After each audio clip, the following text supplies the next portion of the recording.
Wait பண்ணுங்க. Sugar baby song reels எடுக்கலான்னு பார்த்தா அதுக்கு மேட்சிங்கான நெக் பீஸ் என்கிட்ட இல்ல.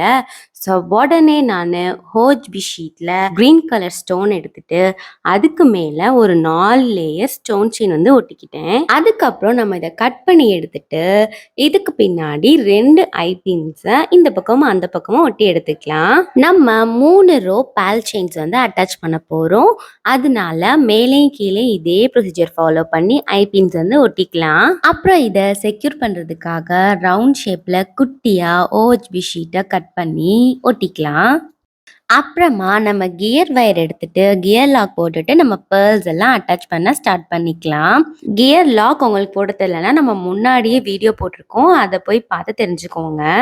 ஸோ இதுக்கப்புறம் நம்ம பேர்ல்ஸ் எல்லாம் ஆட் பண்ணா முடிஞ்சது. என்னோட நெக் சைஸுக்கு ஏற்ற மாதிரி நான் பேர்ல்ஸ் எல்லாம் ஆட் பண்ணிட்டு இந்த மெட்டல் பீடை லாஸ்ட்ல நம்ம சேர்த்துக்கணும்.